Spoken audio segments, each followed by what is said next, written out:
I don't even know if I have enough batter for all of these. This is fantastic.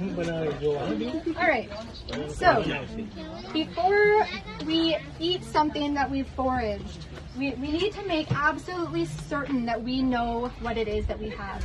Because sometimes, even if you might know exactly what something looks like, if you haven't really done your research, you might not know for sure that there's nothing else that looks similar to that plant.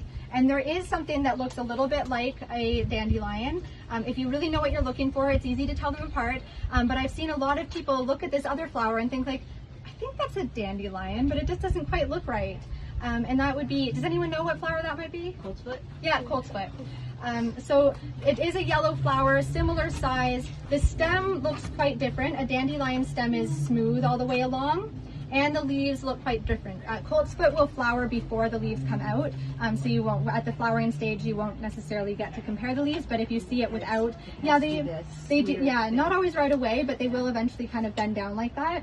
When they're small, they do sometimes open before they bend down, so they will look from the top quite a lot like a dandelion, but they won't have those jagged leaves of a dandelion. Dandelions have the leaves before the flowers, so you can look for those leaves, you can look for the nice smooth stem, but anything that you're eating from the wild, we want to make sure we know for sure what it is. Now, these are outside. I don't know what animals have nibbled at them or peed on them, so I always rinse them first. So if I knew how many people were going to help me forage, I would have brought a big bowl of water, which is what I do with my kiddos, but I would just swish it around in the water first, and then I would also have my batter ready.